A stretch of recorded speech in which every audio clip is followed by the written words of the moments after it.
This is the Team Performance Podcast, where we explore issues at the heart of leadership, team development and organisational culture. I'm your host, Mark Gilroy, and in this series, we're delving into issues around team dynamics, team development and, of course, team performance. Let's welcome today's guest. Welcome to the latest episode in our series of interviews. Today, I'm joined by Dr. Janine Roberts. Now, Janine is often referred to as the Dynamics Doctor for all of her expertise in helping leadership teams navigate and resolve toxic patterns. She's an executive coach, a workplace relationship specialist, and a researcher. And her upcoming book, Toxic Together, is based on her doctoral research and decades of experience working with leaders who are dealing with these kinds of challenges. Now, on the show today, we're going to talk about how toxic team dynamics form, how they are co-created, and probably most importantly, how leaders can help break the cycle. Welcome to the show, Janine. Thank you so much. It's absolutely joy and privilege to be here, Mark, and also to talk about a topic that's so close to my heart and that I know exists in everyday interpersonal reactions and teams. And it's not one of those things that people think, oh, you know, this is about the sociopath in the boardroom and, you know, those really, really extreme behaviours. This is about everyday interpersonal relationship dynamics that unfortunately have the tendency to kind of become toxic and destroy really good collaboration. Before we get into some of those issues and juicy topics, can you share a little bit about the most memorable team that you've ever encountered? Oh, do you know, I was thinking about this and there's so many, and for confidentiality purposes, I can't say who they are, but what I can tell you is a little bit about them. There was just one team, and actually they were working in the public sector and they had a really, really demanding role and they had to work across the system, and there was about 8 of them. And what I absolutely loved was that what was so good about them was they were so willing to learn, and they were a team that wanted to go from good to great, but they recognised that they had areas where they'd get really, really spiky. So when the pressure was on, you know, they could really see that they would trigger each other. But what was really great about this team was that they really leaned in and they did their own work. And as such, they just really did go from good to great. And the effect, you know, that they had in terms of the work that they did was phenomenal. I think that's always the curse of being a consultant. It's kind of, you have to leave some of these teams behind and you find yourself wondering how they're getting on. Absolutely. Can we talk about toxic cultures then? Is this just about having really difficult people in teams? Oh, I love that question. And, you know, and this is the whole point why I talk about Toxic Together. And being really clear, this is not about one bad person or one bad apple in a team. You know, what this is about is, you know, when you've got 2 people or more than 2 people that come together, toxic dynamics and toxic relationships and culture, it's about the space between people. It's about, you know, it's about the dynamic that they create just through the very nature of their own difference and how they interact together. And so this is about everyday people. But more importantly, it's less about the people. It's more about the behaviour that they create in their interactions in the context of what it is that they're there to do. So how do these sort of teams emerge? When people are talking about, you know, this team has been toxic for a long time, how does that tend to come together? It's not one person's responsibility. How does that work? The first thing to say is that whenever we talk about relationship dynamics and the interpersonal interaction with everyone, is that what people don't realise is that they are co-created. And what I mean by that is that, first of all, you've got the differences between people. So even just the differences between you and I, Mark, in terms of how we might interact and how we see the world. So everybody is different. And when you bring people together, how we behave and interact with each other has an effect. One of the things I did in the doctoral research was looked at, you know, well, what is it that drives the emotions and the emotional responses in these teams and these cultures? And I was really struck by the work of Lisa Feldman Barrett. So she's a neuroscience and she specifically studies affective science. And what we know is that what happens is that when we interact with people is that we affect one another and we influence the brains and bodies of those that are around us. I mean, let's just take a simplistic example. You know, I live with my partner, and if I've had an absolutely brilliant day at work and I come home and he's in an absolute stinker of a mood, you know, you can guarantee that how he's behaving and his emotional state has an effect on me. And Feldman Barrett's work, you know, what she talks about in her work is that we do influence the brains and bodies of those around us. Now, the other thing as well, you know, in terms of how cultures, you know, create and how they can get to being toxic, is that if we also think about, you know, human beings, is, you know, we live in constant relation to each other. We are wired for social connection. And in our relationships, we actually regulate each other's behavior. And if I just give you an example, you know, if we look at parents, for example, you know, as children are growing up, parents actually regulate the behavior of their children because they teach them, you know, the societal norms, what's normal and how they should behave, how they shouldn't. When we get into the workplace and we look at workplace relationships, it's a similar thing. And it's the behaviors of others that sets the culture.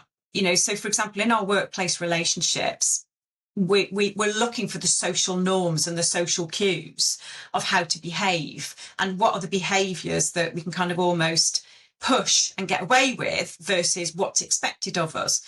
And, you know, and again, when we look at kind of psychological safety and that need to fit in and belong, what we're doing is we're kind of looking at the behavioural norms around us and we mirror them or we copy them. And if I give you an even more simplistic example, I've just joined a tennis club or I've just joined a sports club and I'm just learning to play tennis. I haven't got a clue how to play the game or what the rules of the game are. But even just in showing up and turning up and being part of that community, what I do is I look for the social cues from somebody else.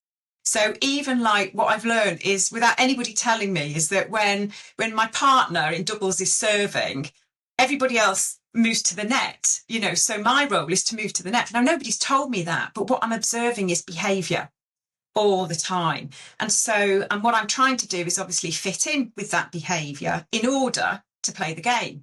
And this is the same in workplace. And so cultures are created. Culture is a social construct and it is shaped by the behaviours that people display and exhibit. But the important thing is when we come to some of the toxic behaviours or the toxic cultures that we experience is there are common ways of people behaving and you have what's called hidden culture. You know, so what are the rules and the norms or the social norms that we don't talk about, but actually we display. And they're also, you know, in existence in teams as well. Yeah, it's making me think about one of my closest friends. I was having a catch up with him the other day and we went out for a drink and he was just talking about his work situation. And I never gave him this language to use, but without me kind of preempting it, he just put his head in his hands and just went, "Oh, Mark, it is such a toxic place to be." And we were talking about how the fact that he's been there for a long time, he's been there for about 10 years. So he almost feels responsible for the fact that it's still toxic. He's not been able to change it. He's almost become like assimilated into that system. And he was kind of beating himself up over the fact that he might be propagating its toxicity. So, yeah. And you know, this is why it comes back to the co-creative nature. And when people describe, toxic workplace relationships, there's a couple of things here to point out. The first is that silence, doing nothing and saying nothing actually fuels toxic environments and toxic climates. And as hard as it is to realise that, but if we allow these behaviours to continue, it's actually we become complicit in them. And there are subtle ways, and I'll talk about that in a minute, because I'll talk about some of the common power plays or some of the common toxic dynamics that are in our everyday relationships. But we, by allowing or even just not addressing or calling these things out, we become complicit. in that behaviour or that culture in being able to kind of flourish, if you like. And I'll always remember, I think it was Edgar Schein always said, culture is a social construct. And it's a concept and it's a social construct that the people that are involved in that culture have created. And the power to change that culture actually lies within the people that are in it. Now, that doesn't mean to say it's easy. And the reason it's not easy is, and again, this is what came out in my research, I was so privileged with just the level of people that came forward and those that participated in it. But I had the privilege of interviewing very, very senior leaders and executives. And one of the key things that they talked about was that nobody teaches you how to deal with these types of relationship dynamics that end up breeding toxic cultures. And this lady will stick with me forever in terms of all of the interviews. And the one thing she described was the toxic environment at the board that she was working with. And she was an executive director of HR and OD. So she knew her beans. She was highly experienced. But the environment that she had actually come into, she described as being so toxic with all of the different dynamics that were going on. And what she said was that no matter how emotionally intelligent she was and those around her, and no matter how many leadership courses and programs they'd been on, nobody prepares you for dealing with those kind of relationship dynamics. And I think that's a really key point. And that's why I think Toxic Together and looking at how can we help people to navigate relationship dynamics at work is a really important skill. It's beyond emotional intelligence. This is how do we give people the knowledge and the skills to see it, to identify it, but also to understand what's going on, but give them the tools and the strategies to create the mindset shifts and the behaviour changes that are needed to change it. In terms of that understanding what's going on, I'm thinking about my friend here because he brought up that word toxic. It's such a toxic place. If somebody's listening in and they're thinking that they're working in that kind of environment, what are some other signs and signals from your perspective that would demonstrate that the environment is toxic? So what I found in the research, so there was a real spectrum. Okay. And so what I did in the research is what I asked people was to describe the emotional climate that they were operating in. And climate is very different to culture. So culture is, this is the way that we say we're going to behave. This is, our intention. And culture is, very much around what we create. The climate is what can change from moment to moment. The climate, the emotional climate, is that thing I was talking about, the affect that we have on one and on each other.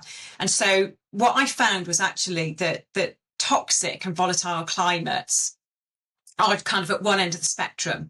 But if we don't deal with the emotional aspect of working together, and in a way that is kind of open, and we use emotions and how we're feeling in a way that is conducive and constructive, then what happens is these emotions get suppressed. So how we feel, our frustrations and our, inability or ability to have constructive conversations. If we don't work with the emotions that are related to the work and the tasks that we're doing and the people that we're interacting with, and we've got no skills to deal with those, then what happens is that you end up with these climates that range from being emotionally repressed, which is where we don't talk about emotions. We're just here to do the job. We get on with it. Or you can have what we call shaming, which is where anybody that talks about their feelings or their emotions or their frustrations, they're shamed. And within that climate, you get what's called gender shaming. So if women are angry, then they're kind of stereotyped for being angry. But if men are really emotionally intelligent and use emotions and connect with people, they were accused of being touchy-feely. And so if you think about an emotional climate, you've then got, so you've got repressed, you've got suppressed, shaming, Now, in the middle, where we're aiming to get to is an openly expressive environment where people can talk about their emotions and how they're feeling, but in a really constructive way. And people actually have the ability to hold and contain that. If you don't, then what happens is if behaviours aren't conducive to the collaboration or whatever it is that we're doing, or dynamics are playing out and we're not calling them out and dealing with them, you end up with behaviours in interpersonal interactions that go from being volatile, where they can be explosive because people can't regulate their behaviours and their emotions anymore, to outright toxic. And where, my research found that people were describing that these interpersonal interactions cause, as a result of different dynamics that are going on, and if they are not addressed and there isn't a place for them and they're not dealt with, they cause these emotional climates which create these toxic workplace cultures. And I'll share 3 with you today. There's so many. And the first thing to remember as well about emotional dynamics in relationships is you never get one in isolation. So the 3 that I would kind of, if I focus on, 3 that I'm thinking about. And when you described just that one where you talked about somebody experiencing a really toxic place, and it's so toxic, the reassurance for listeners is you have options, you have agency, you can do something about these. But if we go and think about kind of even just 3 of the most common ones that people report both in their coaching with me or the teams, is the first one is you've always got power struggles and political manoeuvring. Everyone will talk about power plays. And the second one is also what we call avoidance and deference. And, where you've talked about there, where you say, I'm working in a toxic culture and, we might have these behaviours going on, and inevitably things will always be interrelated. You very rarely get power dynamics and plays for power and, collusion without then maybe some elements of avoidance going on somewhere else, because people are avoiding it. And silence is the biggest killer. Silence is actually the biggest oxygen to relationship dynamics that goes on. And, and then the third type of dynamics that I always find is emotional triangles. And these are really subtle. And what happens is you can have range of dynamics and, at their best, they just quietly sit under the surface. And if we take emotional triangles, for example, how do we know that we've got emotional triangles go on? Well, emotional triangles are a natural phenomena in relationships, and emotional triangles happen, let's say, for example, 3 people, really highly intelligent people, really good at their job, are, in the top, one of the big 5 consultancy firms, but know that actually what they want to do is offer a more personalised service, and they know that they can do. So they strike out on their own. And immediately that you get 3 people in an interaction, you've got an emotional triangle because there's 3 people. And naturally, when you have an emotional triangle and you've got 3 people, let's say you've got a CEO, a CFO and a COO, you've already got a triangle. And it's really hard for the CEO to kind of constantly be in the room with all of them at any one time and give them equal attention. And so even just in that natural dynamic, which is a healthy dynamic, depending on what's going on and the pressure or, how emotionally intelligent or emotionally stable someone is, there can be decisions that get made between the CEO and the CFO, and the COO might not be involved in that, but then all of a sudden think, actually, why aren't they including me in that? And then you end up with this undercurrent. Now, if they don't have the confidence and the skills and the emotional antennae, to kind of call that out and say, actually, I can see there were decisions being made there, and some of these decisions happened without me. That actually made me feel really uncomfortable, or actually it made me feel a bit excluded. The strategy they tend to adopt is avoidance.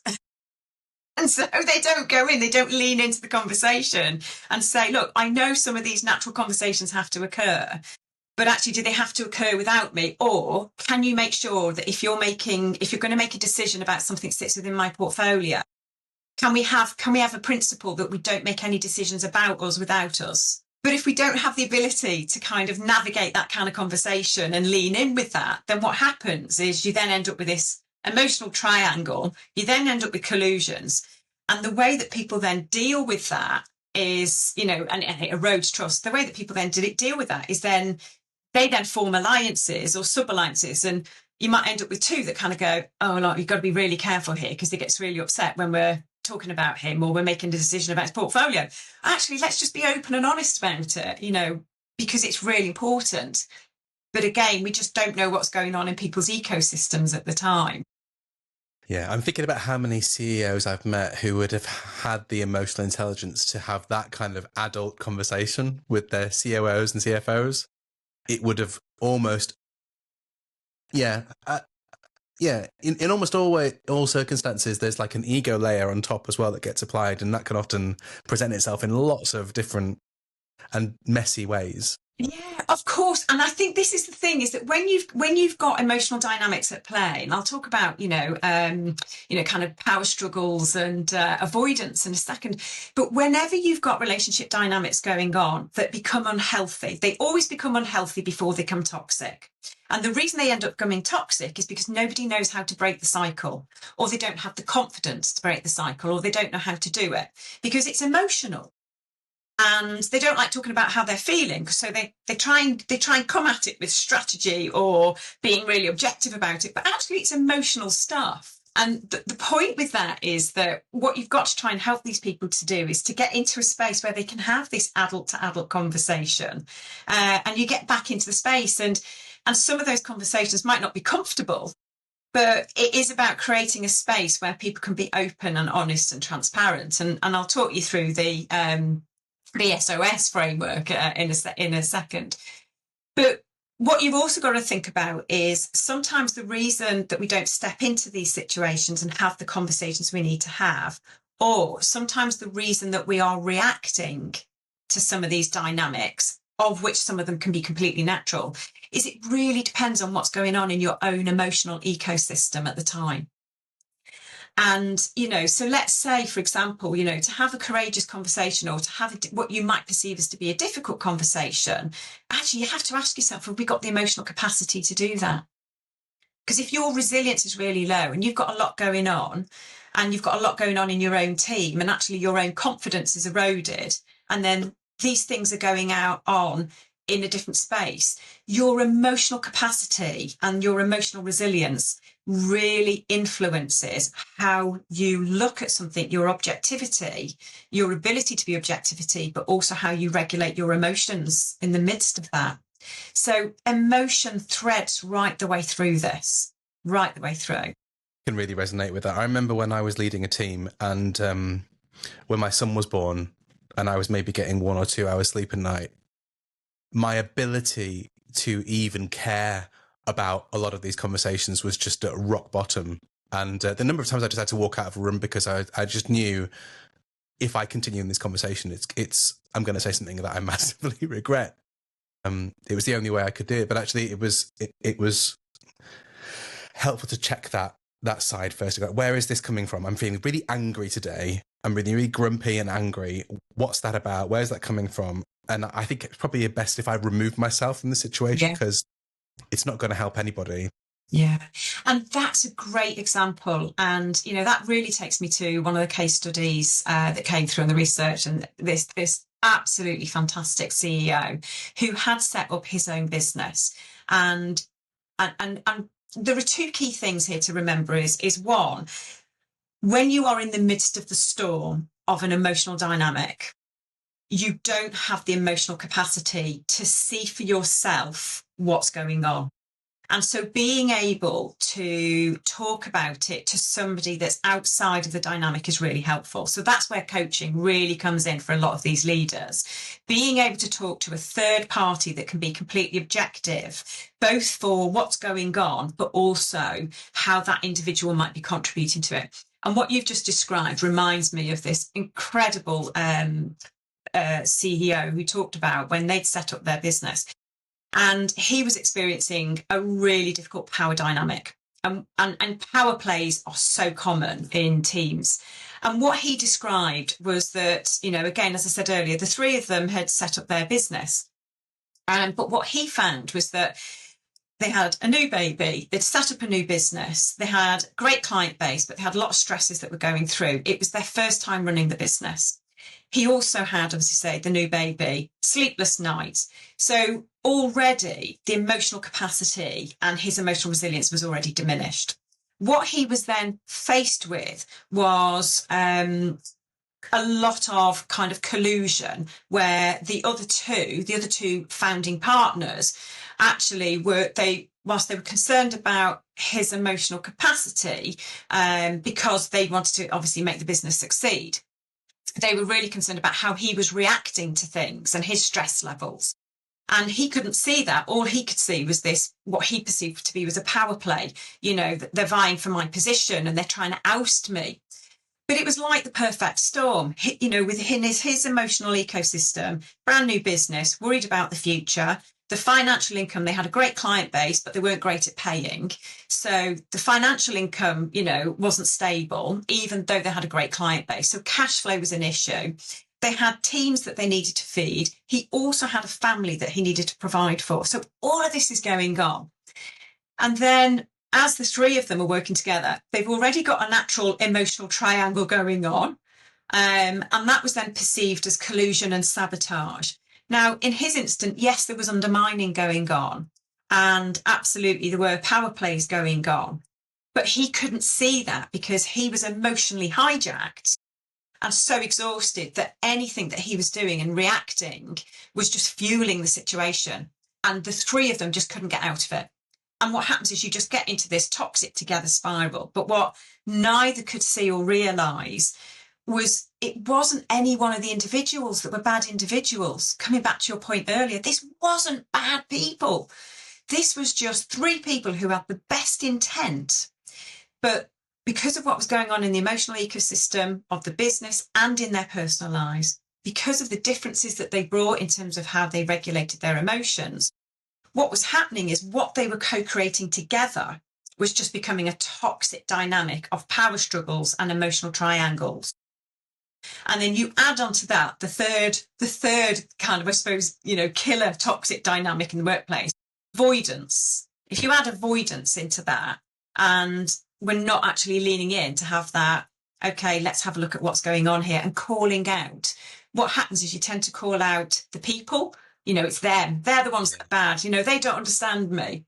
But actually what you're not able to call out is actually it's our behaviour. When we three are coming together, we are behaving like this. And we're behaving like this in a way that's not helping us.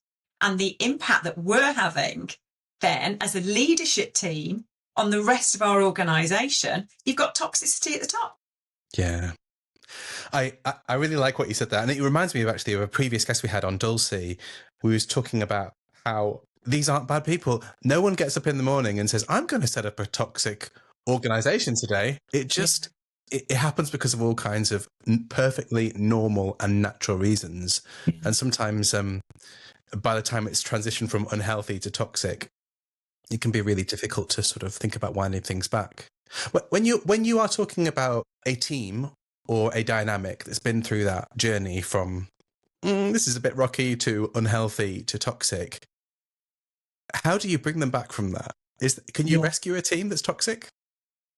So it's really lovely. And I love the word that you said there about, do we rescue the team? So we don't rescue, because that in itself, that's another triangle. It's another emotional triangle where you can get wrapped into the drama triangle where you've got a victim, a persecutor and a rescuer.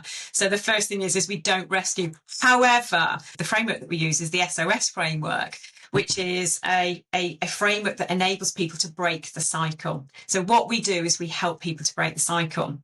And so the SOS framework is basically it's see it, own it, shift it. And what we help people to do is, first of all, see it. What we do is we enable teams to really see for themselves and help others to see the toxic dynamic that they have become embroiled in unintentionally. So we help them to identify it through naming behaviours, not individuals. We name the behaviours. But we also help them name the dynamic. There's so many different dynamics and they are interrelated. But what we're able to do is to help them to name it. Okay, so what is it that you're experiencing? Is collusion? Okay, are you experiencing sabotage? Are you experiencing back channeling? And if you can put a name to it, that helps them to see it more as well. But the other thing about see it is you're also, when you're naming, identifying and labelling it and giving it a language and a name, you're able to call it out, which enables other people to see it.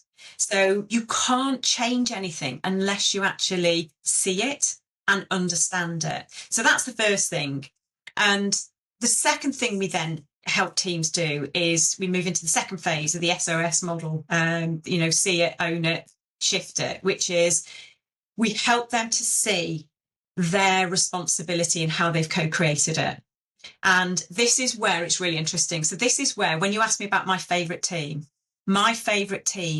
and the people I love to work with are the people that own their stuff, the people that really lean in and own it and say, do you know what, actually, I can see how I've contributed to that. And actually, I'm willing to own my part in it in order for us to move forward. Now, you get a lot of teams and a lot of individuals who don't have the emotional capacity or the emotional maturity to do that. And as hard as it is, some teams really thrive on the toxicity. And they are like, they need a lot more work because they're refusing to own it. And if they're refusing to own it, neuroscience, and evolutionary science is an effective behavioural science is already telling us these dynamics are co-created. We influence the brains and bodies of those around us. But the other thing about owning it and owning your part is, whilst you can influence the emotions and the brains and the bodies of those around you, you are responsible for your emotional response to a situation. How you respond is yours. And so your ability and how you regulate your emotions sits with you. How you keep your emotional capacity up is down to you.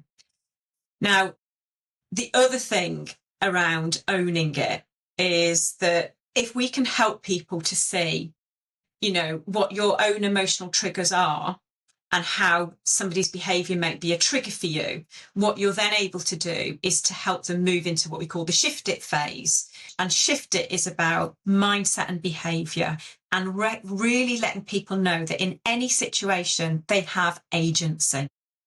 They have agency in how they choose to respond. And so many coaches in the research came out and they talked about between stimulus and a response. And Viktor Frankl's, famous saying is between stimulus and response, there is a moment. And we know this from neuroscience, that between the stimulus and the response, between feeling something and your brain processing it and reacting to it, there is a microsecond. And in that microsecond, you have an opportunity to intervene and choose your response, to slow that reaction down. And with Shift It, what you're doing is you're shifting people's mindset, to restore agency, to let them know, no matter how toxic a dynamic is, you have a choice. You have a choice about the narrative in your head. You have a choice in how you respond, even if your response is to pause and say, I'm not going to deal with this right now. Even if that pause is to say, I'm noticing that actually there's a lot of emotions going on and we're being really emotional and reactive here. I'm going to step out because I need to think about how the best way to navigate through this is. You have a choice. And what the research showed is that what helped leaders in toxic teams the most was not just seeing it and giving it a name and owning it, but actually was really understanding where their mindset was. And when people are in these toxic dynamics, sometimes their mindset is in a win-win. Yeah. Do you know what? Actually, now this is personal. This is about you and me. And a classic thing I talk about with teams is that when you've got a team and they are working for a common goal, sometimes it's like if you're a football team and you're on a pitch, I said, it's like you're so busy marking each other and trying to score points over each other that the opposition, the team that's playing you, is absolutely running over you because you're so focused on each other that you've absolutely lost the purpose of why you're here. Mm. And so what you're doing in shift it phase is you're really helping them with their mindset to really think about, are we a we, or is this about me? Mm.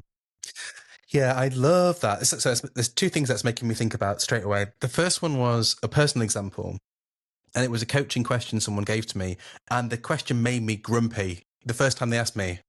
And I'll explain why in a second. So it was, I was talking about something that had happened in a boardroom situation, and the coach I was working with at the time asked me to describe the situation. So we named it. I was able to label what I was experiencing. And then they asked me the question, "What are you making this mean, Mark?" My first reaction was, "What are you talking about? I'm making it mean exactly what happened." And then I was able to sort of think about it again. So actually, because I felt that it was like victim blaming. Yeah. So actually, no. I'm the person who's been wronged here. I'm the person who's lost, not won. And all of those, colourful dynamics that you tend to apply to yourself when you paint yourself as the hero in the story. And yet, when I looked at it, actually, I was applying all kinds of meaning to the situation that wasn't there.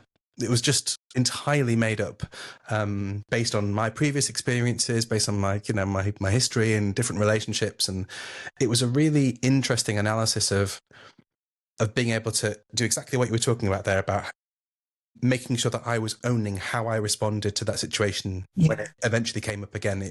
It was a really powerful experience to go through. The second thing that's making me think about, and we don't often talk about this on the podcast, but it really is relevant, is something like, a tool like PCS. Because actually, it struck me as you were going through the SOS that the tool itself is a wonderful way of guiding a team through that entire 3-step process of actually being able to put words and data to what might be going on. Sometimes it's a percentage score where you can actually go, oh yeah, there's something not quite okay with this team. And then sometimes we do see teams owning it, and that can be a literal sense where people actually will write their own names next to comments in the profile, which is like, oh my gosh, I saw that the other week and I thought, wow, what a wonderful way of just saying, I don't care about this anonymity stuff. I want you to know how I am perceiving the climate in this team. And then from having that kind of data mirror to sort of hold up to them and say, well, what do we think about this? That they can choose where they take it and where they want to shift that to. Choice is the people don't realize when they're in these toxic dynamics, they have agency. But you've also just really highlighted there, which your framework absolutely lends itself. And this is why we talked about, our research in common, was, that when you have somebody else, a third party that can hold a mirror up to the behaviours and the dynamics that are going on, there's nothing more powerful than that outside voice or that independent objectivity. But interesting, when you were talking about your personal experience, when we talk about mindset and we get people into the shift it phase, and Stephen Palmer, so I met Stephen Palmer at Harvard last year, and he's done a lot of work on emotional capacity in teams. And he talked about, when we are in the fight, when we're really in it, and where is our mindset? And have we chosen individuality or mutuality? And, when you were then saying, hey, I'm the one that's being wronged here. I'm they're doing this to me. And, I need them to change their behaviour. And the amount of times I could give you, if everyone gave me £1, for every time that somebody said, I need you to coach, but they want you to coach somebody else's behaviour. And it's like, I can only coach you because you're the one that's in the room. I can't coach you to change their behaviour. The only person's behaviour that's going to change is yours and your mindset. But what Stephen Palmer talks about is individuality and mutuality. And mutuality is very much around, we're in this together. Is it about you or is it about us together? And is it about what I need to do or is it about what we need to do? Now, granted, you also need the other person, for that mutuality to really kind of come forward. And that's then, when I always say to people, again, you have agency, even if they won't play the game, even if they can't see and don't have the emotional capacity or the emotional intelligence to see and own their part in it, you still have agency and choice in how you behave and how you think. But the thing about mutuality and moving away from individuality is that leads me to the second key part around mindset and behaviour shift, which is empathy. And in the shift it phase that we really help people move through to get out of a toxic dynamic is one of the biggest tools in your toolkit. Not only is your own agency and the choice that you have over your emotions, over your response, over the narrative that you say in your head, and that doesn't negate from any facts that might be going on. But empathy is the other tool that you have in your toolkit. What is going on for the other person? And this also links back to the own it phase, because what we never understand or we can often underestimate is actually just how our own behaviour might be triggering things for the other person. What's going on in their emotional ecosystem? Are they having a bad day? Have they got somebody else at home? Are they really worried about losing their job? Are their finances stable? And equally, though, it could be as something as, you come in and you've got lots of energy. They could be going out towards retirement and not have the same level of emotional capacity that you've got. They're finding it hard and you're coming in fresh as a daisy, and actually they're experiencing you as being quite intimidating. But unless you get into that dialogue to break the cycle and get into that, to have those conversations around how we're experiencing each other, this is how I'm experiencing our behaviour when we're together. And unless we kind of, and use empathy to understand what might be going on. I'm finding it hard. How are you finding it? How does this dynamic that we keep experiencing, what impact's that having on you? Because I know on me, it's really making me feel quite diminished. And I don't think you're intending to do that. I love that. Thank you, Janine. So we've talked about why and how toxic teams emerge. We've talked about signs that we can use to spot them. We talked about a simple sort of framework and a process to help them move away from that kind of behaviour. Is there anything that you'd like to leave our listeners with in terms of some final thoughts that they can think about and maybe take action on when it comes to some of the themes we've talked about today? Yeah, I would really encourage people to really, for themselves, take a moment to pause, stand back, just imagine that what's going on in front of you is a movie. But you take yourself out and you're watching that movie. What are the things that you're seeing and feeling? Because these toxic undercurrents, they often start really small. They can be just a moment of passive aggression. They start small, but if we don't lean into them, they just get bigger and bigger and bigger. And silence kills them. Silence fuels them. And so the first thing I would say is, really take a step back and maybe have a look what it is that you think is going on. And name it, label it. What is the dynamic? And then I think really go into that space and kind of really own it and think, how am I contributing to this, consciously or unconsciously, intentionally or unintentionally? What might I be doing in this situation that might be adding to it? You might not have caused it, but what is it that you're doing it? And then the final thing I would always say is really think about where is your mindset, and in terms of both your agency, that you always have a choice in how you respond, how you think, the narrative that you play in your head. But also you won't get that behaviour change and you won't break that cycle until you really are able to kind of call it out, own it. So there is hope then. Thanks so much for joining us and for everything that you shared. It's been amazing. If you enjoyed this episode, please let us know by subscribing and leaving a review on your favourite podcast app. Meanwhile, if you're interested to learn more about how the PCS approach can help you explore leadership, performance and culture within your business, get in touch with our team and we'll be happy to help.